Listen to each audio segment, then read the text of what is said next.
Bienvenue, cher Haruna. Vraiment un grand merci, je suis ravie d'être là, mais plus que ravie. Moi aussi, vraiment. Et j'en suis presque émue, voilà, d'en venir à te parler en face à face après tout ce chemin intérieur que j'ai fait, entre autres grâce à ton magnifique travail. Alors, il y a beaucoup de gens qui se connectent. Je vois le nombre de personnes qui augmente au fur et à mesure. Je vais pas parler trop vite pour pas perdre ceux qui sont en train de se connecter. Voilà, je vais prendre le temps de respirer quelques instants avec vous, avec toi. Bienvenue dans ce live de la série Les Oracles et ceux qui les créent. C'est une porte d'entrée que j'ai eu l'idée de mettre en place. Après avoir créé l'Oracle des couleurs, je me suis dit, tiens, je vais inviter d'autres personnes qui ont créé des jeux de cartes. Et derrière, on a des personnes qui ont créé uniquement des oracles. Mais là, ce soir, on a Aruna qui est écrivain, philosophe de la relation, réalisatrice, productrice. Et évidemment, avec l'amour qui est la sève qui irrigue toutes ces casquettes que tu portes. Et puis aussi la magnifique œuvre de l'école en ligne de la voix de l'amoureux. Et allez voir si vous ne connaissez pas lavoixdelamoureux.com et puis les livres d'Aruna que j'ai eu la chance de découvrir à un moment qui sont des récits autobiographiques. Donc dis-moi si je m'approche, l'un n'empêche pas l'autre, la voix de l'amoureux. Et puis tu compléteras, il y a Rituel d'énergie qui est sorti récemment en coécriture, voilà, chez le Lotus et l'éléphant. Et puis le film, La nostalgie de l'ailleurs, on va peut-être en parler aussi ce soir. Voilà, vous êtes déjà maintenant plus de 100 connectés avec nous. Bonsoir à tous, le chat défile à une vitesse que j'ai pas le temps de vous lire tous et toutes. Bienvenue, vraiment je me réjouis. Alors, je ne sais pas s'il y a des gens qui me connaissent pas ce soir, probablement que oui.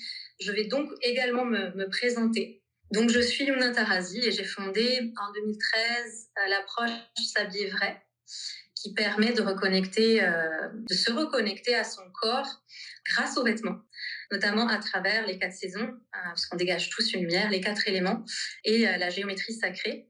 Et voilà, je suis l'auteur de ce merveilleux oracle des couleurs où la seule personne que je cite dans cet oracle, c'est Aruna. Mais là, il faut quand même raconter. Laisse-moi juste raconter cette synchronicité parce qu'elle est trop belle. Un jour, il y a quelqu'un qui vient et qui me dit, je veux t'offrir un cadeau. Elle m'en offre un, elle m'en dit qu'elle en a deux, mais elle m'en offre un. Et donc, avec mes amis, on ouvre l'oracle, on regarde, on trouve ça très très bien. Et puis mon amie, elle crève d'envie de l'emmener. Et la personne qui l'avait offerte, qui était là, qui s'appelle Arlette, me dit, c'est pas grave, j'en ai un deuxième à la maison. Alors je dis, ok, alors Eda, prends celui-là, et puis moi, Arlette, la prochaine fois que tu viens, tu m'apportes le second. Et donc je suis restée sans ton oracle, et puis il est parti sur les routes. Et puis finalement, 15 jours après ou 3 semaines après, beaucoup plus tard, mon ami me redonne le coffret. Donc j'ai finalement mon coffret. D'accord, je prends mon coffret et le premier soir où je l'ai, je l'emmène dans ma chambre et avant de dormir, je me dis, je vais me tirer un oracle. Et je tire un oracle et je tombe sur un oracle, je me souviens plus, le jaune safran, je crois. Jaune triage. Ah oui, jaune triage.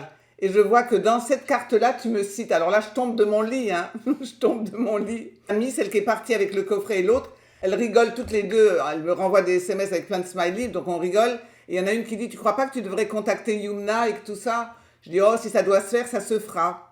Et puis quelques jours après, je raconte à mon assistante, à Sarah et à mon autre assistant, et je leur raconte l'histoire. Elle me dit, on vient de recevoir une demande sur un mail de Yumna pour t'inviter. C'était ça réellement comme ça que ça s'est passé. C'est incroyable. C'est incroyable. Et c'est ensuite que j'ai appris que tu avais connu mes livres depuis longtemps et que ça t'a suivi et ça m'a touché terriblement. Terriblement. Voilà. Et ben nous voilà ce soir. Et je suis très heureuse de pouvoir partager avec tout le public qui est avec nous, justement, cette rencontre avec toi et de passer de la rencontre avec tes écrits, avec tes enseignements, à la rencontre de femme à femme, parce que c'est de ça dont il s'agit dans les 52 clés, justement, pour être un amour épanoui. Et c'est toi qui vas nous en parler ce soir. C'est de la relation. Et même avant la relation, la rencontre. Il y a tellement de gens qui évitent la rencontre. Ils ne le savent pas, mais ils portent un badge là, invisible, qui dit je peux rencontrer personne. Ben nous, on a mis le badge qu'on voulait se rencontrer. Exactement. Et d'ailleurs, tu sais, j'ai préparé une dédicace. Ce live, j'ai envie de le dédicacer. J'ai envie de le dédicacer à ceux qui rêvent d'aimer et d'être aimés, à ceux qui ont mal aimé, au cœur brisé et maladroit, au cœur enflammé ou assoiffé, à ceux pour qui amour rime avec toujours et à ceux qui n'y croient plus.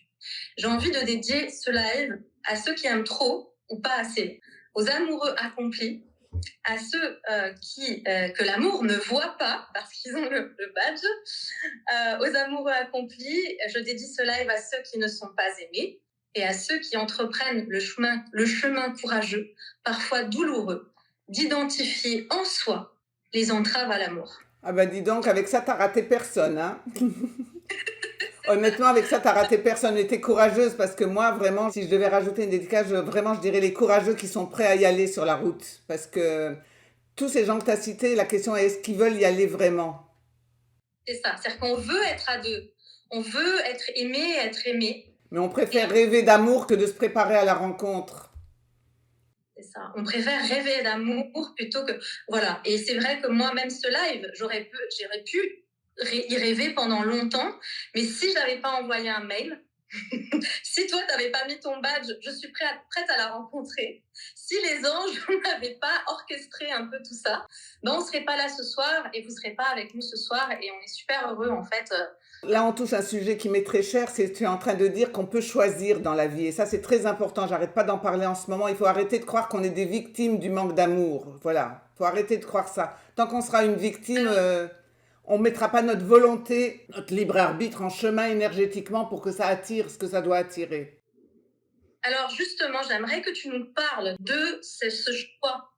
On a la capacité de choisir. Parle-nous un peu de ça, parce que moi, je rencontre des personnes chez mes clientes qui vont me dire « Mais moi, j'ai choisi d'aimer. Voilà, moi, j'ai choisi d'aimer et moi, j'ai fait de la place. » Mais la vie s'acharne contre moi et je suis toujours seule. Si tu me permets, je vais te dire les raisons profondes qui font que tous ceux qui disent qu'ils ont choisi, ils croient qu'ils ont choisi. J'ai fait un live il n'y a pas longtemps là, avec Philippe Guimont où j'ai expliqué qu'on a 4 volontés qui viennent court-circuiter notre volonté spirituelle, notre vraie volonté. Et les 4 volontés, c'est 1, la volonté de déchoir, de rester petit. 2, c'est la volonté d'impuissance, de ne pas réussir tellement on a peur. 3, c'est la volonté de ne pas exister, ça c'est la fameuse nostalgie film. C'est ailleurs c'était mieux et là, cette vie est une vie de merde, donc voilà. Donc je ne veux pas exister là-dedans, dans ce monde-là. Et la volonté de ne pas savoir, je ne veux pas savoir la vérité. Avec ces 4 volontés-là, je peux te garantir qu'on court-circuite tous les gens qui disent qu'ils choisissent. Parce que pour choisir, il faut avoir déjà dégagé ces 4 volontés. Et puis derrière, il y a 2 rêves qu'il faut absolument gérer, sur le plan masculin et féminin. Et là, j'ai préparé 2 livres, donc tu vois, là, cette fois-ci, on va faire encore une passerelle encore plus grande.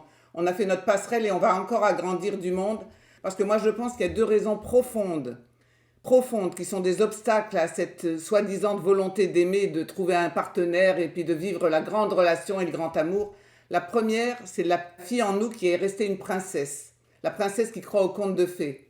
Donc il y a un livre qui s'appelle La princesse qui croyait aux contes de fées de Marcia Grad. Et tous ceux qui pensent qu'ils ont choisi, qui relisent ce livre pour vérifier s'il n'y a pas un petit bout de princesse en eux. Un petit bout de princesse qui croit aux contes de fées, tu vois.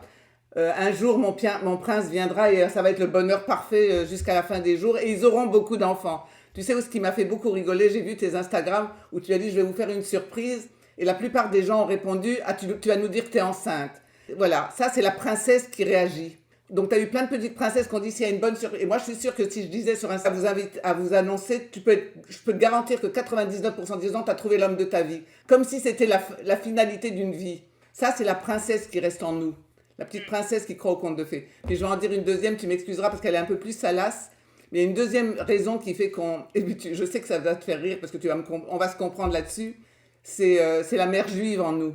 Tu sais pourquoi les mères juives, elles regardent des films porno jusqu'au bout? Parce qu'elles sont sûres que ça va finir par un mariage. Donc tu comprends qu'entre la petite fille qui croit à la princesse et la mère intérieure qu'on a pour notre fille ou pour nos enfants, qui ne pensent que la finalité de la vie, c'est se marier et ils eurent beaucoup d'enfants et vivre heureux jusqu'à la fin de leur jour.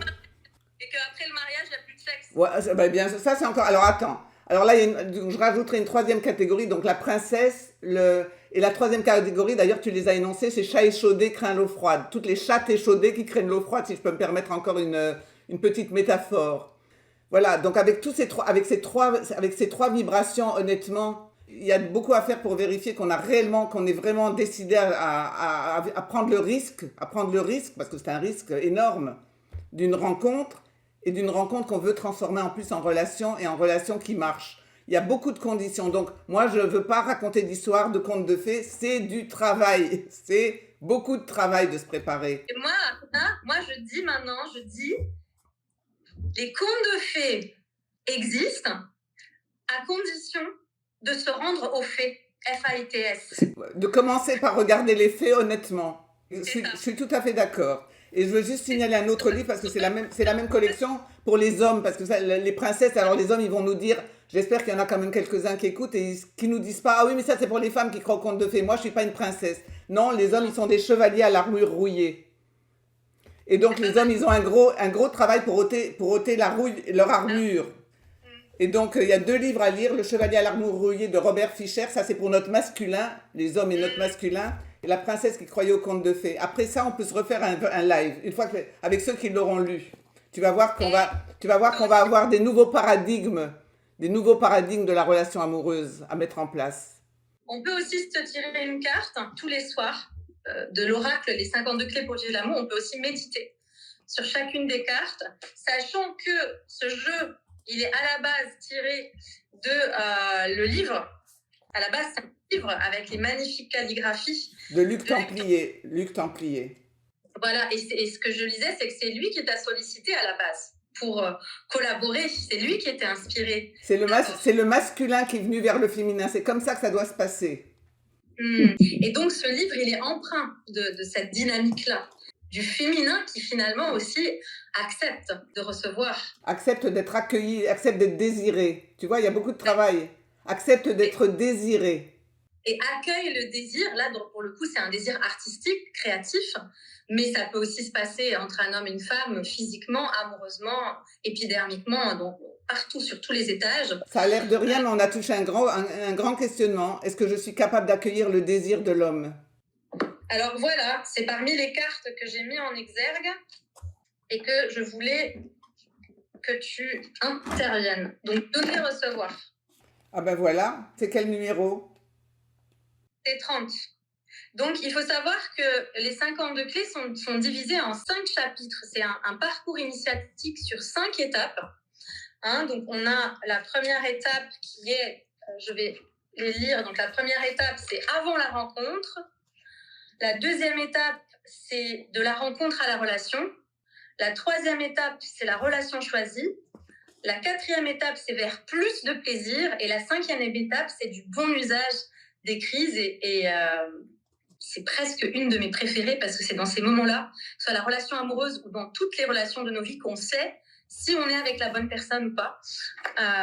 Moi, je dirais plus, c'est à la fin de notre vie, on sait qui était l'homme ou la femme de notre vie. C'est ça, il faut le vivre, on ne peut pas le savoir avant de vivre. Donc, comment on sait si c'est l'homme de notre vie ou la femme de notre vie ? Eh bien, on attend la dernière seconde avant notre mort. Ça, c'est la confirmation. Mais avant, on fait attention de ne pas rester avec ceux qui sont sûrs de ne pas l'être. Ça, c'est pas mal, parce que ça aussi, on peut le savoir assez rapidement. Ça, on le sait très vite. Mais tu sais quoi ? La princesse, elle dit, moi, je vais le changer. Donc, elle va rester... Oui. Ça, c'est le fameux mythe de l'initiatrice de l'homme. Donc, la princesse, elle devient, sur le plan spirituel, elle devient l'initiatrice. Au début, c'est un prince charmant. Après, dès que le frigidaire et la vie quotidienne a commencé, il est devenu de moins en moins charmant. Mais je reste quand même parce qu'il va changer. Grâce à moi, il va changer. C'est ça. Et je reste et je me rends compte qu'au bout du compte, il y a quelque chose en moi qui se détruit finalement. La princesse qui croyait aux contes de fées. C'est la très bonne lecture du moment si quelqu'un se sent concerné. Vous nous remercierez de vous l'avoir suggéré. Merci Aruna de venir avec cette bibliographie qui enrichit grandement tes enseignements, parce qu'on a aussi les 52 clés, on les a aussi sous forme de vidéos dans ton école en ligne de lavoixdelamoureux.com. Et alors, cette carte numéro 30, je reçois, je donne. On parlait de justement recevoir. C'est clair, le recevoir, c'est le principe féminin, c'est la réceptivité, et le donner, c'est le principe masculin. Donc je dis tout de suite qu'on a besoin des deux. Je dis que dans une bonne relation, on est 4. C'est 2 masculins et 2 féminins qui font leur travail sur leur masculin-féminin. Donc déjà, c'est l'apprentissage du donner, donc du masculin en nous, et du recevoir qui est du féminin en nous. C'est pas une invention à moi, c'est les lois de l'échange de la nature. Sauf qu'il y a un petit outsider dans les lois de l'échange, c'est le prendre. Et malheureusement, c'est un outsider qu'on n'a pas mis souvent à la porte de notre système relationnel. Prendre. Donc, est-ce que tu parles de prendre prédateur ou dans le Oui. sens j'accepte Non, dans le tout? prendre prédateur. Si j'accepte, je suis dans le récepteur. Prendre, c'est je prends. Non, ça, c'est un outsider. Ça ne fait pas partie des lois de l'échange de l'univers. Dans les lois de l'échange, il y a donner pour recevoir, recevoir pour donner et recevoir pour recevoir. C'est quatre vibrations différentes, mais il faut développer les quatre si on veut développer son masculin et son féminin intérieur pour pouvoir avoir le mariage intérieur qui va être à l'image de ce qui va se passer dehors. Ou plutôt le dehors va être à l'image de ce mariage intérieur. Voilà, et c'est très précis ce que tu nous dis là, et je vous invite à réécouter après, parce que ça mérite de réécouter pour se laisser vraiment couler en fait ces enseignements. Tu as dit quelque chose que je pense qui mérite d'être un petit peu explicité. Tu as dit dans les lois de l'univers, mais peut-être qu'ici ce soir il y a des personnes qui ne savent pas qu'il y a des lois de l'univers. Le Kybalion. Voilà, notre cher Kybalion. Ah oui, ça c'est la Bible. Pour ceux qui veulent une petite démarche spirituelle en même temps, c'est la Bible.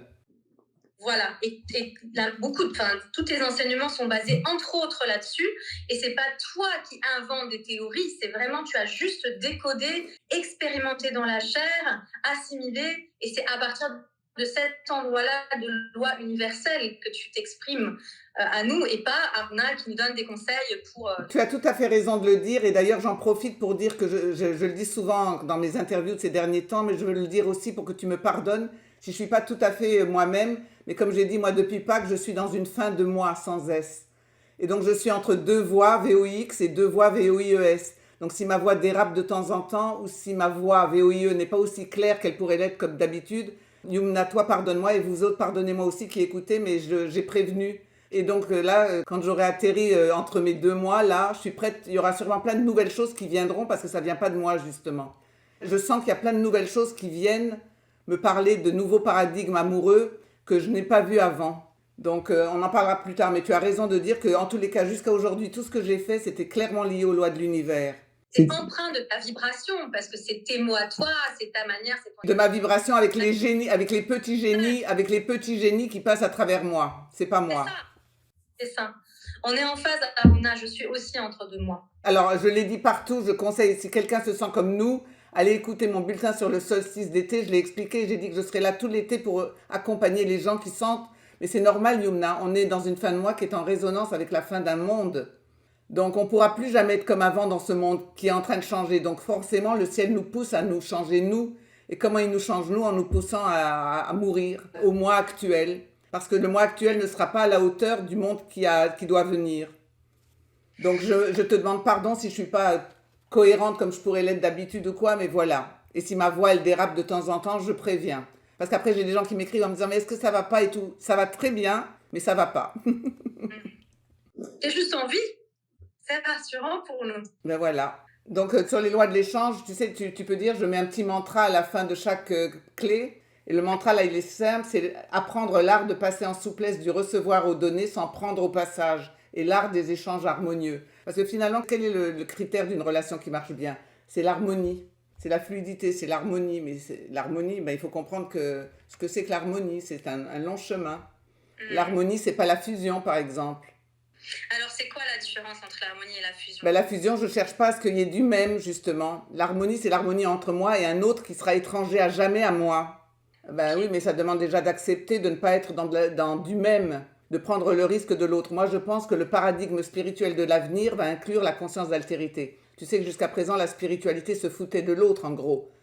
J'exagère un petit peu, mais je vais citer mon ami Yvan Amar qui disait que, parce que lui, c'était vraiment un éveillé des années 70, il était considéré comme ayant atteint des hauts sommets spirituels, et à la fin de sa vie, il a compris qu'il manquait le vrai d'eux, c'est-à-dire le rapport à l'autre. Et donc, il a eu le courage et l'humilité pour quelqu'un de son niveau spirituel de dire que la plupart des spiritualités, 2 c'est 2 moins 1, que l'unité avec le divin et tout ça que prônent les spiritualités se traverse souvent une mathématique de 2 moins 1. Et le moins 1, c'est évidemment pas nous, c'est l'autre. Le difficile aujourd'hui, c'est de rajouter cette conscience d'altérité, d'accepter d'abord qu'une relation, elle se fera qu'à partir de l'acceptation totale que l'autre sera toujours un autre pour moi, jamais du même. Or, nous, on vient avec la fusion, on sera un, on sera pareil. Donc, on sait, on peut être amis, on pense la même chose, donc on s'aime, on peut être amis, on peut se marier. Et 3 mois après, c'est la désillusion, c'est le choc. comment tu te comportes comme ça? Tu sais pas que moi je suis comme ça? Non, je savais pas. Non, ben voilà. Je croyais que tu me connaissais. Je connaissais une partie de toi, mais je suis curieuse d'en connaître encore plus, davantage. Oui, et ça c'est encore la partie très existentielle humaine que tu racontes, qui est très vraie. Mais la partie philosophique et spirituelle, c'est d'accepter que l'autre sera un autre, pas un autre monsieur ou une autre madame, un étranger absolu. Il y a de l'altérité. Jamais on pourra ramener l'autre à soi-même, jamais. Mais c'est une prise de conscience. Tu sais, moi, j'ai raconté à une amie ça ce matin, donc je vais le raconter rapidement. Moi, je suis venue quand même de la spiritualité hindoue et donc j'étais dans l'union avec Dieu et j'ai cru que j'étais arrivée, tu sais, quand j'ai pris ma robe orange. J'étais sûre que j'étais arrivée jusqu'à ce qu'un jour je comprenne qu'il n'y avait pas d'autre dans ma vie. J'avais pas de conscience d'altérité. Et c'est là que j'ai bougé de la philosophie hindoue à la philosophie avec comme Ram Mikhaïla Ivanov. Enfin bon, je raconte ça sur mon école en ligne, il y a des témoignages, je raconte toutes ces histoires. Et à Ivanov, un jour, on méditait, chez lui, on méditait dans une colline à l'extérieur. Donc tu vois, on méditait dehors au lever de soleil. T'entendais l'autoroute en bas. Et moi, je me disais, mais comment les gens ils peuvent méditer comme ça? Tu sais quoi, je me rendais compte que le bruit des oiseaux me dérangeait. Moi, j'avais l'habitude de mes méditations transcendantales, bougies, machin, tout ça, encens et tout. Donc déjà, méditer dehors, ça a été déjà un choc pour moi. Tu dois accepter qu'il y a de l'autre, il y a des choses qui seront jamais en fusion avec toi. Bon, sans compter le bruit d'autoroute. Mais un jour, je descends de cette colline après une belle méditation, tout ça, et il était juste devant moi. Il s'arrête, il se retourne, j'ai failli lui rentrer dedans, il me regarde dans les yeux, il me dit, dites-moi, est-ce que vous connaissez la couleur des yeux des gens que vous aimez? Puis il s'en va, comme beaucoup de maîtres, tu sais, il te lance un truc comme ça, une bombe atomique, et puis il s'en va. Et donc j'arrive dans ma chambre et je réfléchis, alors j'essaie de revoir ma mère, là. Je me souvenais vaguement qu'ils n'ont pas les yeux bleus quand même, mais en gros, mais je ne pouvais pas te donner de nuances. Mais par contre, quand j'ai commencé à essayer de me souvenir la couleur des yeux des amants que j'ai eus, alors là, il n'y avait plus personne. Dans ma conscience divine et tout ça, ben, il y avait pas de conscience d'altérité. Et j'en étais tellement désespérée parce que je me suis rendu compte que ça me manquerait. Un jour, j'étais à Toronto à l'époque, j'étais au Canada. Et au Canada, il y a tu sais, les trucs commerciaux, c'est comme des souterrains, des villes souterraines, puisqu'il fait tellement froid qu'ils vivent quasiment en souterrain. Et je me souviens y être allée un jour dans un de ces centres commerciaux. Je me suis assise pour regarder les gens et je me suis dit, je ne me lèverai pas de là tant que j'aurais pas eu cette conscience de ce que c'est que l'altérité. Et je te jure que je ne me serais pas levée de là. Mais heureusement, ça a duré que quelques heures. Mais au début, c'était horrible. Je regardais les gens, je les regardais, je ne voyais que de la mocheté. Donc je sais que toi, comme moi, nous avons un amour de l'esthétique et de la beauté très grand. Et pour moi, le monde était moche. Pas bien, ouais, il était moche. Et donc je regardais ces gens et je voyais que du moche. C'était horrible. Je voyais la laideur. J'ai eu une vision de la laideur objective terrible. Jusqu'au moment où je les ai tous... Et c'est passé, et puis un moment c'est passé, et j'ai vu l'autre dans chaque être humain. Et j'ai su que je l'avais touché. Et là, je suis rentrée. Et à partir de là, j'ai commencé une autre route spirituelle qui a intégré cette conscience d'altérité. C'est comme ça que la voie de l'amoureux est née petit à petit. Mais ça a d'abord été un changement de paradigme spirituel profond. Et ça a changé ton regard sur ce qui était moche? Absolument. Absolument, parce que quand tu vois l'autre, alors là, je vais citer Lévinas. Quelqu'un me dit merci Aruna de citer Yvan Amar. On ne peut pas ne pas citer Yvan Amar quand on parle de la relation amoureuse. Il a dit tellement de belles choses là-dessus, et en plus avec une conscience absolument aiguë de quelqu'un qui avait déjà atteint des niveaux spirituels très très hauts, et de reconnaître qu'à la fin, c'est l'autre qui sera, ce que moi je dis aujourd'hui, que l'autre est le test de réalité de notre spiritualité. Lui, il l'avait compris déjà dans les années 80. Donc il y a Yvan Amar, mais il y a aussi Lévinas, qu'à un moment, quand il y a cet éveil de la conscience de l'altérité, Dieu nous vient à l'esprit quand on voit le visage de l'autre. C'est à travers le visage de l'autre que Dieu nous vient à l'esprit. Voilà. Et donc, oui, ça a tout changé et dans ma spiritualité. C'est comme ça que la voie de l'amoureux est née. C'est comment est-ce qu'on va mettre cette énergie spirituelle, cette énergie d'âme et d'esprit dans la rencontre et dans la relation, et pas dans les rêves de fusion et de machin. Évidemment, c'est pas agréable à entendre, mais tous ces rêves-là, ils marchent. On saurait aujourd'hui que ça marche, depuis le temps que ça existe, les contes de fées. Mais non. Ce qu'il faut, c'est éveiller cette conscience d'altérité. Il y aura de l'autre, étranger et différent pour l'éternité. Et je vais devoir harmoniser mon féminin masculin en quatuor. Parce que ça ne veut pas dire que la femme doit rester toujours avec les petits bouquets, elle peut être dans son masculin, mais à ce moment-là, l'autre il doit passer en féminin. Je dis souvent que aimer, c'est l'art de changer de polarité.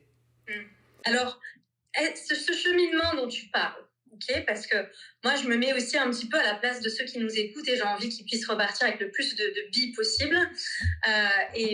Et en même temps, j'ai la foi qu'il y a quelque chose qui agit au niveau de la résonance, de la vibration, on comprend. On comprend aussi, c'est le corps qui comprend, c'est l'âme, c'est l'esprit qui comprennent, c'est les cellules qui comprennent. On n'a pas besoin de tout analyser ici. C'est pour ça que disons-leur tout de suite, écoutez-nous en vous laissant percuter, pas en essayant de réfléchir. Exactement. Ce qui est important, c'est qu'est-ce qui vous percute dans tout ce qu'on dit. Vous avez l'école en ligne, vous avez tous les mes livres, tout. Vous avez tout pour comprendre plus tard. Mais là, ce qui est important, c'est qu'est-ce qui percute. Et tu vois, il y a une question très intéressante qui vient d'être posée, c'est qu'est-ce qui nous pousse à l'envie de cette fusion? D'où nous vient cette envie de fusion? De l'ailleurs, justement, d'avant. C'est pour ça que la nostalgie de l'ailleurs, tu me connais, enfin un petit peu, tu connais un peu mon travail là-dessus, c'est pour ça que j'arrête pas de dire que la nostalgie de l'ailleurs est un des plus grands obstacles spirituels à la relation amoureuse. On est avec cette idée de la fusion, parce qu'on vient d'un univers où tout est un. Et moi, comme un, je suis dans le tout. Donc on vient d'un univers spirituel, un univers vibratoire où tout est un. Donc quand on arrive, on a ça dans nos poches. Et c'est pas ça le problème, d'avoir ça dans nos poches, c'est pas grave, parce que c'est bien de l'avoir dans les poches comme un ressourcement. Mais le problème, c'est qu'on en est nostalgique. On voudrait vivre ce paradis d'avant sur Terre. Ça marchera jamais. On est incarné. Et du coup, on va chercher ça dans la relation amoureuse. On va chercher à retrouver le goût, cette goût d'illimité. D'infini et d'éternité. C'est ça. Et donc, plus il nous file entre les doigts et plus on tombe de haut et on se fracasse. Et comme tu l'as dit, c'est la désillusion. Mais la fusion, on peut rien y faire. La fusion, on l'aura dans nos poches. Il y a quelque chose qui est vrai, mais c'est entre nous et nous, c'est notre intime. Ça ne veut pas dire qu'on ne peut pas le vivre dans notre intime, cet état d'être tout en un et un dans tout. Oui, c'est un chemin d'éveil spirituel où on peut retrouver ça, mais c'est entre nous et nous. On ne peut pas demander à l'autre de remplacer la caresse divine. Il faut arrêter de prendre l'autre pour Dieu aussi. Dieu, c'est Dieu et l'autre, c'est l'autre. Donc, rendons à chacun ses casquettes. Donc on peut avoir des états d'unité avec le tout, avec qu'on appelle ça Dieu ou ce qu'on voudra, ou dans des méditations, on peut avoir, moi j'appelle ça des éclats de soi. On peut avoir des éclats de complétude. Mais justement, et c'est ce que je dis aujourd'hui, un vrai couple, pour moi aujourd'hui, c'est un état de deux complétudes qui n'ont pas besoin de celle de l'autre. C'est beau, c'est pas ma moitié. C'est pas ma moitié, c'est ma complétude, deux complétudes autonomes. Moi, aujourd'hui, après tout ce travail que j'ai fait, aujourd'hui, ma définition, parce que les gens vont demander c'est quoi le but, ma définition, c'est la danse de deux autonomies ardentes juxtaposées. Là, oui. Mais pour ça, il faut d'abord conquérir sa propre autonomie. C'est ça. Et justement, les ruptures un peu violentes, les divorces, les moments où tout allait bien et paf, d'un coup, l'autre se transforme en monstre, nous veut du mal, commence se met à agir comme on n'aurait jamais imaginé qu'il agit. Mr. Jekyll et Mr. Hyde, c'est en chaque homme, c'est en chaque être humain. C'est en chaque être humain, ça. Et donc, c'est quoi? C'est la situation qui révèle ça de l'autre, où se situe la part de responsabilité individuelle et... La personne n'a pas fait son travail entre lui et lui-même. Tant qu'on n'aura pas accepté qu'on est deux, qu'on a un Mr. Jekyll et un Mr. Hyde, une part d'ombre et une part de lumière, tu le dis dans tes couleurs, tellement joliment dans ton entrée là. Tu le dis, il n'y a pas de lumière sans ombre. Donc tant qu'on n'a pas travaillé sur notre lumière et notre ombre, tant qu'on n'a pas accepté qu'on est deux, qu'on a déjà que l'altérité commence en soi-même, qu'on a une nature humaine et une nature divine, et que le but de notre vie autonome, c'est qu'il y ait le plus de soi en moi, le plus de nature divine dans notre nature humaine. Si on ne fait pas ce travail, le Mr. Hyde, il se réveillera quand il doit se réveiller. Hein. Tu sais, quelquefois, il se réveille juste après le mariage, tu sais, quand le gars, il est sûr que c'est fait. C'est ça. C'est ça. Et donc, si nous, on n'a pas vraiment assimilé notre part d'ombre, elle va se projeter à l'extérieur, elle va aller se réveiller autour de nous pour venir nous dire, mais c'est dedans que ça se passe, et c'est dedans que j'ai à apprivoiser, c'est dedans. Et d'un seul coup, quand moi, j'accepte qu'il y a cette part, je suis aussi ce Dr. Jekyll et Mr. Hyde, je le suis aussi, cette horreur que je vois en face, et j'arrive à identifier dans mes actes, comme par hasard, j'en ai beaucoup moins autour de moi. Tout à fait, tout à fait. Moins t'en as dedans, moins c'est la loi du dedans-dehors. Ouais. C'est encore une loi de l'univers très connue, la loi du dedans-dehors. Donc c'est sûr que si on fait le travail à l'intérieur, il y aura moins de dehors pour nous tester. Mais c'est pour ça que je dis qu'en général, toutes les relations de démarrage, c'est des relations de guérison. Elles viennent nous montrer tout ça. Alors justement, les relations de guérison, tu dis que dans une relation, s'il y a 90%, je l'ai entendu dans une de tes interviews, il y a 90% de thérapeutique, et 10% qui restent, et que tout ce thérapeutique, c'était justement pour accéder aux 10%. Aux 10% de l'âme de l'autre. Et oui, aux 10% de l'âme de l'autre. Et je pourrais faire aujourd'hui un petit peu un truc au milieu. Je vais dire, il y a 70% qui est de la relation de guérison. Après, il te reste 20%. Une fois qu'il y a beaucoup de guéris, il reste 20% pour ce que Yvan Amar appelait justement la relation consciente. C'est-à-dire la relation de deux personnes qui visent, qui marchent, comment on disait Saint-Exupéry, qui regardent dans la même direction. Et donc, il y a de la conscience. Et après, donc ça fait 90 et il reste 10% pour ceux qui tiennent le coup, après, pour marcher vers leur autonomie et cet idéal de juxtaposition de deux autonomies ardentes. Voilà, et là, on n'est plus dans range tes chaussettes, passe-moi le sel. Mais tu sais, mon rêve, Yumna, et je le dis à tout le monde qui penserait que la grande surprise, c'est j'ai trouvé l'homme de ma vie, je vais vous dire, moi, je dis que mon rêve à moi aujourd'hui, c'est de trouver quelqu'un qui n'a absolument pas besoin de moi. C'est ça. C'est ça vraiment l'amour. Bon, après chacun est à l'endroit où il est. Donc, autant ne pas rater la partie guérison que l'autre nous envoie en miroir. Parce que revenons à ce qu'on a dit, il y a d'abord le miroir de tout ce qui ne va pas. Se rappeler que c'est dedans, dehors. Déjà, ce que tu as dit. Se rappeler que nous aussi, on a nos parts d'ombre et qu'il faut les travailler. Et puis, regarder si une fois qu'on voit la part d'ombre de l'autre, on n'est pas là pour le sauver. Il va changer grâce à moi. Moi, je vais changer sa part d'ombre. Je déteste cette idée de femme initiatrice de l'homme. Une idée spirituelle classique. Hein. En fait, c'est la femme qui devient le gourou de l'homme. Elle devient son gourou. Elle lui donne les noms des thérapeutes qu'il devrait voir, les stages elle lui surligne dans les bouquins les phrases qu'il ne devrait pas rater. En général, c'est pas forcément les relations qui durent le plus longtemps. Ça dépend. Moi, j'en ai parmi mes élèves et des gens que j'accompagne. J'ai des gens qui, une fois qu'ils ont lu La princesse qui croyait au conte de fées, je lui dis mais c'est quoi le sujet? Elle me dit le grand amour. Alors que le sujet, c'est de sortir de la relation de sauveur. Non, c'est pas le grand amour le sujet, c'est de regarder combien on devient esclave de l'autre, sur le plan énergétique ou sur le plan psychologique ou sur le plan spirituel. Et donc il va changer grâce à nous. C'est une de mes élèves, donc elle ne s'est pas rendue compte que tout le bouquin c'est pour dire attention, c'est des relations toxiques, partez en courant vers votre propre autonomie. Et c'est ça qui est bon aussi, c'est je trouve, accepter ce qui peut en apparence être un décalage entre les grands principes du Kybalion, des choses philosophiques, les enseignements que tu fais, et puis se réveiller le matin avec son amoureux, décider de ce qu'on va faire dans la semaine, avoir les odeurs du réel, du vivant, des questionnements de à quel supermarché on va aller, etc. Et néanmoins vivre avec ce qui est, sans justement aller remettre en cause si tu m'as dit d'aller acheter des patates au lieu des trucs, ça veut dire que ta mère, tu as mal rompu le lien de machin, nanana. Et d'être justement d'être passionné et avoir cette aspiration de se guérir et voilà, et en même temps accepter toute cette imperfection, la regarder et juste sourire et vivre avec cette imperfection de l'autre. C'est très important ce que tu dis. Là, tu es en train de décrire vraiment la relation de guérison parfaite, qui passe en relation consciente. Ça devient de la relation consciente quand ce que tu décris. Et ça, c'est très, très important. Et moi, je dis que le test de réalité, là, c'est d'être la capacité de neutralité bienveillante pour l'autre et pas de jugement. Oui, mais tu sais quoi, il y a déjà beaucoup de travail rien qu'avec ça. Vérifiez où vous en êtes de votre neutralité bienveillante par rapport aux imperfections de l'autre et surtout aux vôtres. Parce qu'on est encore pire avec soi-même qu'on est avec l'autre. Comme amoureux, hein. On est encore tellement loin d'être un bon amoureux de nous-mêmes. Et puis le jugement qui tout de suite arrive au lieu de l'observation qu'on peut conscientiser ensemble. Ah là là, c'est bon. Et si on se faisait un petit tirage croisé pour justement... voir ce que les anges nous disent.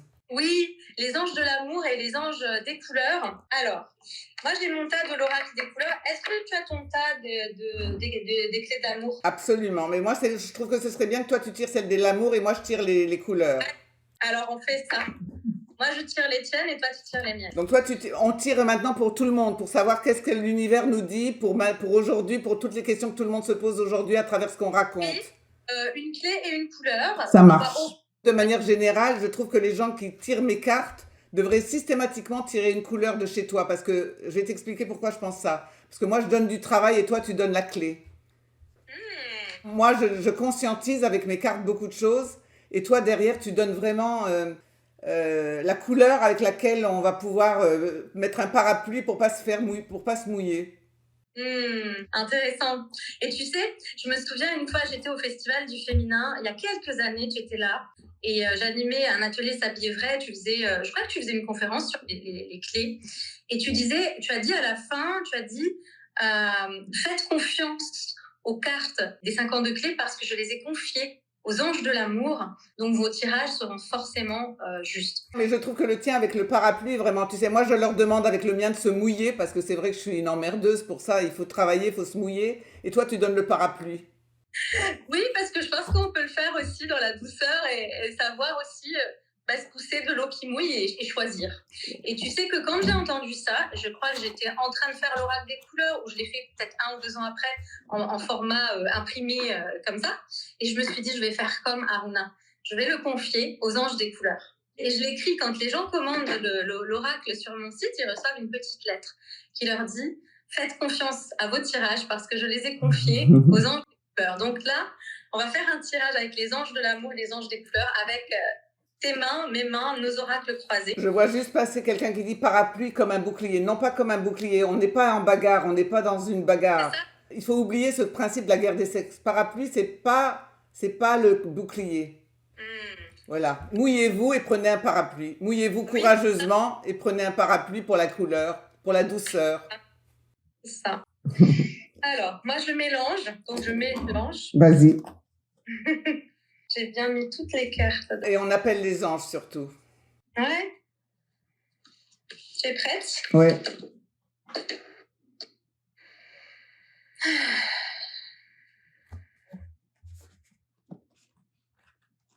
Ok, moi c'est bon. Je découvre la carte avec vous. Il faut que tu me dises le numéro parce que c'est à l'envers. Je pense, P-A-N-S-E, avant de... Ah, c'est génial que tu aies tiré celle-là. C'est quel numéro? 48. C'est le cycle 5. C'est le cycle 5, le cycle des transcender les conflits. Et puis ça va exactement dans ce qu'on vient de dire. Avant d'accuser, avant de penser, avant de réfléchir, avant de conscientiser même, d'abord on pense une blessure. C'est comme un enfant qui tombe. D'abord on lui met du mercurochrome sur le genou, on lui fait des gros bisous avant de lui dire « Mais pourquoi t'as fait ça ?» C'est ça. C'est ça. Et donc quand je disais que ton parapluie c'est pour penser, P-A-N-S-E-R.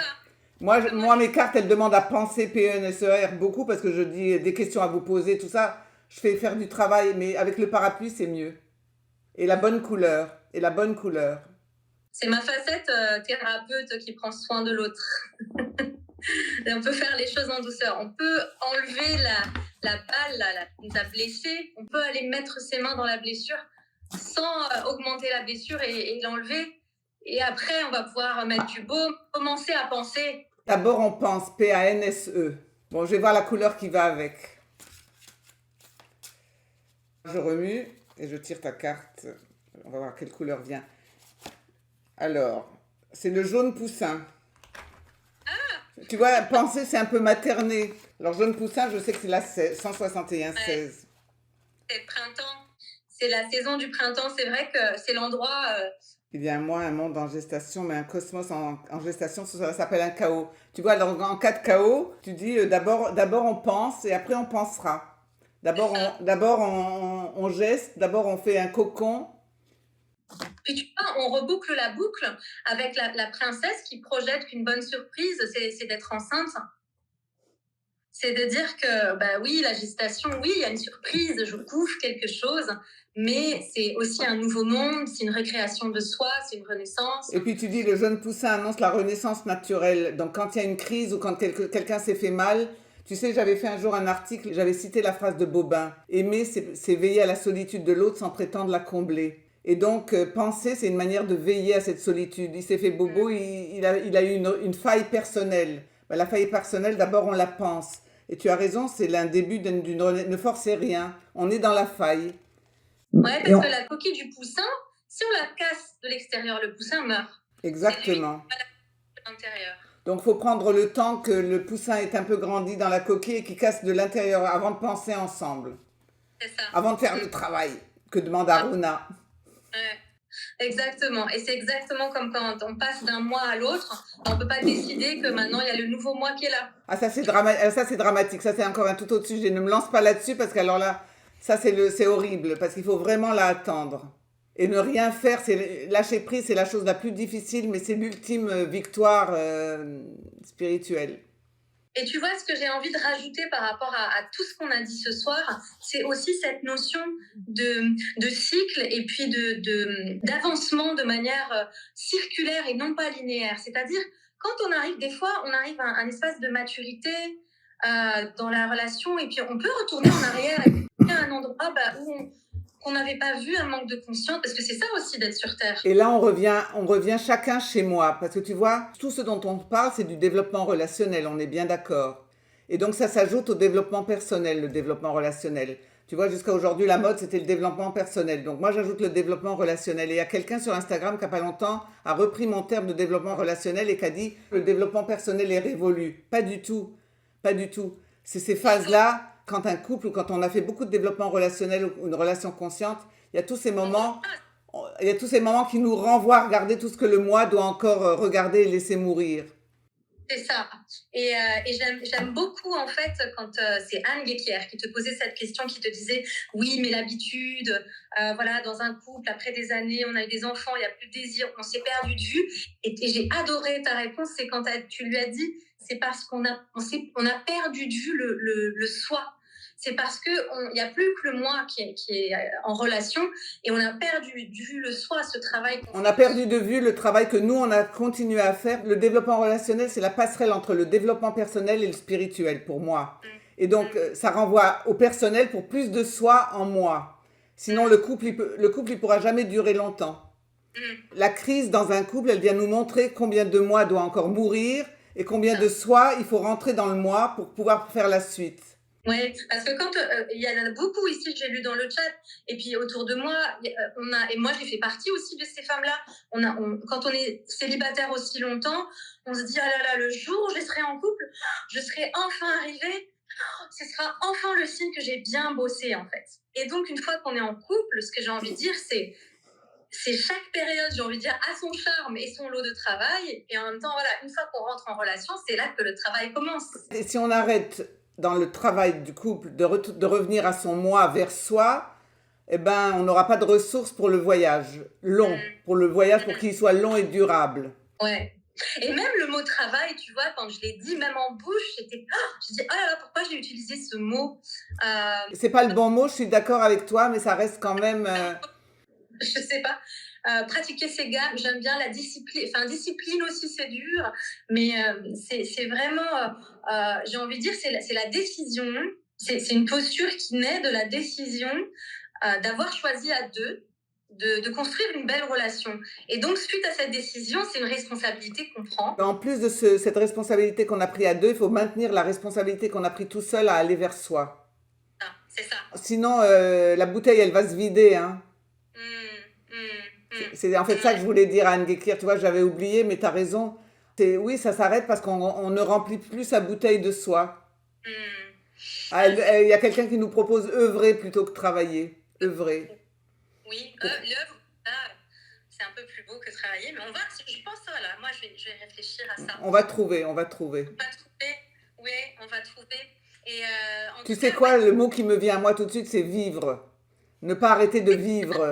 Tu sais quoi? Ni on travaille, ni on œuvre, il faut vivre.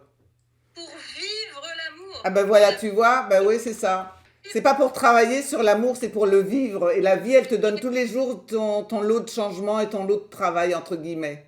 Et ouvrir son cœur avec le trousseau de clés complet. Quelqu'un dit quand même œuvrer, ouvrir, œuvrer, pourquoi pas, on peut mélanger tout ça. Voilà, c'est pas mal comme ça, mais on est d'accord en fait sur la même chose.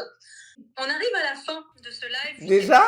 Oui, c'est bien de commencer à envisager la fin pour justement voir s'il y a des questions importantes, des choses que vous voulez absolument qu'on réagisse. Ah, quelqu'un a dit la même chose, tout simplement vivre. Oui, c'est pas vivre, c'est le travail. C'est ça.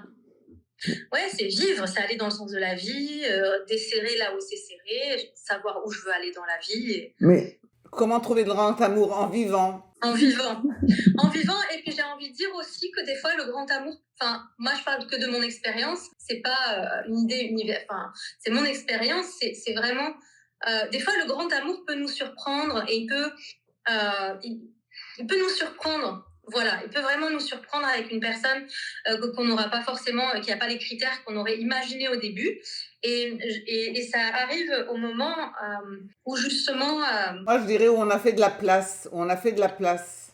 ouais, et la place, moi, longtemps, je me suis demandé c'est quoi faire de la place à un amoureux. Alors, je rangeais chez moi, la nuit, je prenais pas toute la place dans le lit. Je me disais, mais et puis un jour, j'ai fait le deuil du grand amour.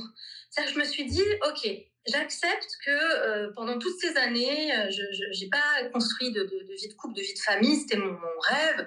J'ai fait parce que voilà, j'ai avancé en âge et j'ai fait le deuil de ce rêve en me disant, C'est le deuil qu'il faut faire, sinon il n'y a pas de place. place à faire, c'est le deuil. Mais bien Le deuil, sûr, il y a trop de gens qui sont là en train d'attendre comme si c'était la finalité d'une vie. Le rêve remplit la place, le rêve prend toute la place. le Ça, rêve prend toute la place. ça s'appelle une projection. Voilà, j'ai fait le deuil de ce grand amour. Moi aussi. Et à un moment, l'amour m'a surpris en flagrant délit, alors que je ne l'attendais pas. Et c'est du au jour le jour. Au début, je me suis dit, bah, c'est une aventure qui ne va pas durer comme toutes celles que j'ai déjà eues. Et puis l'aventure dure, et jusqu'à aujourd'hui, je me dis, bah, c'est une aventure qui dure, au jour le jour. C'est tout. Et c'est pas se dire, j'ai trouvé l'homme de ma vie, c'est le grand amour, j'ai coché, et je montre à tout le monde que je suis victorieuse. Et c'est là qu'après, il y a les désillusions. C'est ça. On ne sait jamais. C'est en process, c'est imparfait, c'est inachevé, c'est prendre du plaisir, c'est s'amuser comme des enfants. C'est ça, vivre. Comment alors on fait le deuil du grand amour? On lit le livre sur la princesse qui croyait au conte de fées. On lit le livre La princesse qui croyait au conte de fées. Absolument. Ah, ouais, je sais pas si j'ai envie de le lire aujourd'hui, mais je le garde en tête pour peut-être. Et ça, je suis très d'accord. Il y a quelqu'un qui dit savoir s'aimer pour pouvoir aimer. C'est sûr que l'autre va constamment nous renvoyer le miroir de combien on s'aime nous. C'est pour ça que je n'aime pas qu'on dise que le développement relationnel rend le développement personnel obsolète. C'est pas vrai. Alors, une très très bonne question. Que faire si notre partenaire ne fait pas le même travail que nous? On change de partenaire. Ne pas être sans se mettre en sauveuse. Eh ben, on lit La princesse qui croyait au conte de fées et on se demande si on va rester quand même. Moi, j'ai envie d'être plus nuancée. J'ai envie de dire, soit le partenaire ne fait pas le travail et on est dans un endroit où ça nous convient tel qu'il est. On arrive à grandir et à fleurir et à s'épanouir à ses côtés tel qu'il est, même s'il ne fait pas le travail. Soit on s'éclipse, on se fane, notre énergie, voilà, on perd de notre joie de vivre et là on change de partenaire. Et c'est pas parce qu'il fait, je pense que la question c'est pas est-ce qu'il fait le travail ou pas. Ça, je suis tout à fait d'accord parce que alors, on n'a pas eu le temps d'en parler, mais la notion de couple spirituel, par exemple, et de quitter quelqu'un parce qu'il ne fait pas son chemin spirituel, ça, c'est encore à nouveau les projections. Toute cette histoire actuelle, la mode actuelle de sexualité sacrée, de couple sacré, je déteste ça. Parce que qui dit sacré dit sacralisation. Et on arrive aujourd'hui à des aberrations qu'on sacralise une couple spirituel. Et alors qu'il s'agit d'un lien entre un homme et une femme ou entre deux hommes, deux femmes, enfin bref, un lien avec l'autre qui doit être harmonieux. C'est quoi ce plaquage? Voilà, c'est ça. Donc, est-ce qu'il y a de l'harmonie ou pas? Et ça, c'est quel que soit le choix de l'autre, parce que ça peut être aussi un choix. On est libre de ne pas faire un cheminement spirituel. C'est pas une injonction. Il faut faire le travail. Il y a beaucoup de gens qui vivent très bien sans. Moi, je n'ai pas encore compris comment. J'essaye encore de... Mais il y a un moment, c'est aussi de respecter la liberté. C'est l'altérité. C'est la seule question qui compte, c'est est-ce qu'il y a du respect mutuel? Est-ce que si l'un ne fait pas le chemin spirituel, ça je m'en fous, mais est-ce qu'il a du respect? Ou est-ce qu'il est en train de prendre et de pomper, ne serait-ce que énergétiquement? C'est ça qui compte. On se trompe vraiment, on se trompe de combat. Le combat, c'est pas est-ce qu'il est spirituel, est-ce qu'avec ses valeurs, il m'honore? Est-ce qu'avec ses valeurs, il ne m'humilie pas? Est-ce qu'avec ses valeurs, il n'est pas en train de me pomper l'énergie? Voilà. Merci. Ah, c'est bon de finir là-dessus. Aruna, je sens que c'est pas la dernière fois qu'on va avoir un échange ensemble. Qu'est-ce que c'était bon, deux femmes intenses qui viennent de la Méditerranée comme ça. Curieuse de comment ça va se passer. C'est dommage qu'on ne nous demande pas à nous de faire la paix en Israël. Hein. Mais oui, tu vois ça un peu. Tu vois ça un peu. Et au Liban, parce que bon, Mais quand je dis en Israël, je veux dire au Moyen-Orient. C'est dommage qu'il faudrait plus de gens comme nous. Et tu vois, avec nous, on ferait la paix en 5 minutes. on fait la paix ailleurs. Ça montre bien que, tu vois, on parle de paix conjugale. On n'est pas hors sujet. C'est ça le vrai sujet. C'est la paix. Combien il y a de rapports de force dans un couple. C'est pas important s'il est spirituel ou pas spirituel, si c'est sacré ou s'il met de l'encens ou il met pas de l'encens. Ce qui est important, c'est combien il est propre, combien il est pas humiliant, combien il est honorant. C'est C'est ça. tout. Et combien énergétiquement il prend part. Il n'est pas juste en train de prendre. C'est tout. Je connais des gens spirituels qui sont des pompes gravissimes, des vampires gravissimes. Et je connais des gens qui sont pas du tout spirituels et leur sourire, ben, ils donnent. C'est tout. Et puis, j'ai quand même envie de partager une histoire qui m'a vraiment attendrie, que j'ai trouvée vraiment représentative un peu de tout ce qu'on partage sur est-ce qu'il est spirituel ou pas, etc. Donc, moi, mon amoureux, il vient pas du tout du milieu de la spiritualité. J'ai jamais cherché à le convertir, etc.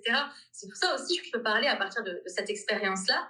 Et puis, j'ai partagé ton livre en story en montrant des passages et il a répondu à ma story en me disant, parce que là, on est dans 2 pays différents, donc il m'a dit, s'il te plaît, est-ce que tu peux me ramener ce livre?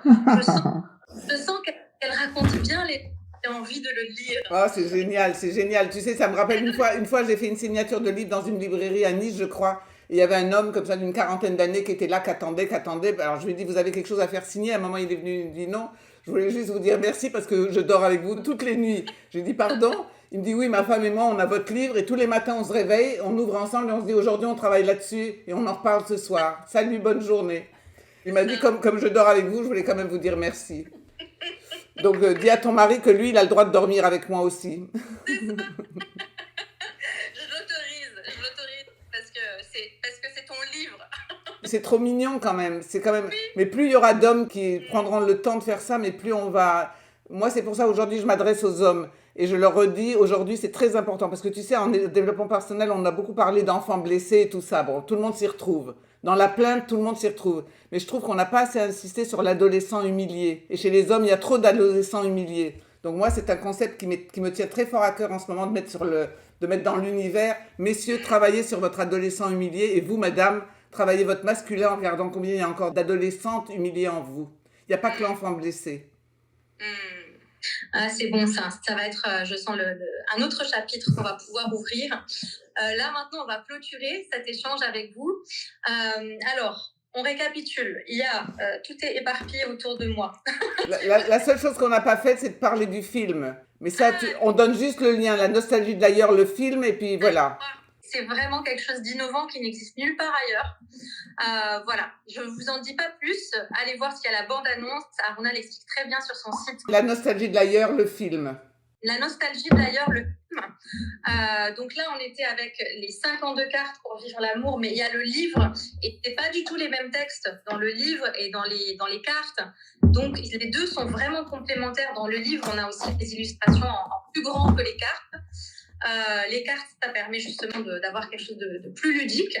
Pour ceux qui veulent l'oracle des couleurs, il sera encore en vente quelques mois sur mon site yumnatarazi.com. Il est en vente uniquement sur mon site. Et après, il sera édité, donc il sortira l'année prochaine. Ah, c'est super. Voilà, il sortira chez le Lotus et l'éléphant, il est en cours de création. On est en train de remplacer les photos par des illustrations, parce que là, quand je l'avais fait, je l'ai fait avec les moyens du bord, j'ai acheté des photos sur un site internet qui sont néanmoins très belles. Moi, j'ai été graphiste les 15 premières années de ma vie professionnelle. Donc, les photos, les couleurs, tout ça, je me suis amusée à les associer. Et puis là, il y a une illustratrice d'un énorme talent qui est en train de faire des nouveaux dessins. Il y a aussi tous les livres d'Aruna, notamment La Voix de l'amoureux, qui vient de sortir aux éditions J'ai lu, aux éditions Poche. Ça, c'est le tout dernier, mais en fait, ce que je trouve génial, c'est que je voudrais rendre hommage aussi à J'ai lu. Ils ont racheté le 3e pour avoir les 3 dans leur collection. Ils en ont fait un très joli triplé. Et lisez-les dans l'ordre parce qu'ils sont chronologiques. C'est vraiment différentes étapes de ta vie. Ah ouais. Comme les 3 mousquetaires, ils étaient 4, un jour, il y aura peut-être le 4e. Et j'adore aussi ce que tu dis dans l'hommage que tu as rendu à Yvan Amar, qu'on voit sur ton feed Instagram.